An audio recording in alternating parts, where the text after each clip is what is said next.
we'll transition a little bit, and I know Tom teed this topic up a little bit earlier, the stigma of saying no as a YP. And Tom, I'm going to hand it right back to you. And so how do we remove that stigma of saying no as a YP? Well, I said yes to everything in my 20s. And, when I was in my 20s, and it's still really the case today, it's everyone wants the millennial point of view. Everyone wants to hear what young people are thinking, because we're the next generation of that intellectual capital and the collective wisdom of our associations. And now it's even younger than us, right? And some of us on the call might be even that Gen Z category. And so, I think it's okay to say yes when you have the time and the space for it in your life. And saying yes to things changed the trajectory of my career. So I don't want to advocate so much for saying no to everything, but find a mentor, talk to people that have been through it, and see what it was that was most effective when they said yes. Perhaps there's a lot of things they said yes to that were a waste of their time or didn't really bring them any learning experiences. So I think there's power in that, but the level of self-care, especially now with the slow removal of stigma around mental illness and stress and, schedules being too packed and, busy isn't a badge of honor anymore. And so I think it's something that we can consider saying, I'm going to fit this in for the next 3 months, and then I will pivot to something else, or I will change to something else. So if you don't have that self-care time, and you don't have time for, perhaps you're a newlywed and all of a sudden you're saying yes to everything at work and your marriage falls apart, or you just had a kid and you're not the type of parent you wanted to be, or you're in a job that you might not like, so you want to volunteer for something different just to get that experience. So I think it's a little bit being more strategic about what you say yes to.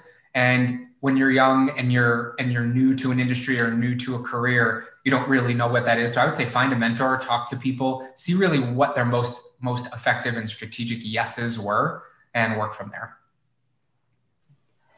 And Tom, I couldn't agree more. I love the idea of almost like crowdsourcing and figuring out other people's experiences. Like you, in my 20s, even in my 30s, I love learning new things, hands down. You give me an opportunity, I will usually sign myself up for it.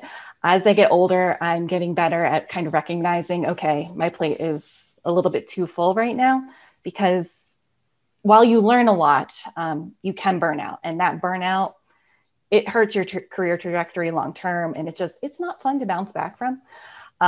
So when you do say no, because all of us have probably encountered someone who's our age or new to the workforce who is saying no very confidently, but is saying no so often that it's kind of creating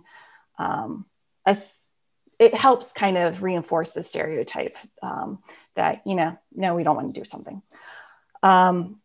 So say yes. There's something you just kind of have to say yes to, but I am always a big fan of having some rationale to back up why I'm going to say no. It helps me feel better and more confident in saying it. And it also gives me a chance not to just kind of say yes and a week later go, oh my gosh, there's too much on my plate.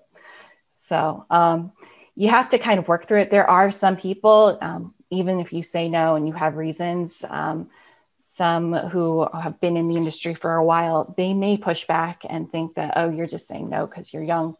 You kind of have to work through those issues. There is no perfect solution for that, but just know that stick to your guns. Yeah, and I just want to share one final point on that. I think, and many of us might experience this, my challenge has been when I get an opportunity to do something, I kind of feel obligated to do it. And, sometimes it's because I'm a Black woman and I might never get this chance again. Or, I'm a young professional and this is my chance to kind of step up and shine. And then sometimes that obligation is just so heavy, like I have to do it because, if I don't, someone walking in my footsteps might have the opportunity to do it as well. So one of the things I try to do when I feel like, things are just becoming too much, I try to recommend someone else to do it. That, somebody in my, network, hey, I think this opportunity would be great for this person, or actually this will be a good idea for this person to kind of step up and lead in this role. So I try to, extend the opportunity to someone else. But I know sometimes coming from a diverse background, you feel that obligation, and it's heavy to be able to just, do it and show up and kind of, do it for the culture, like people would say. But yeah, it's a challenge, but you definitely have to learn when to say no and stick to your guns.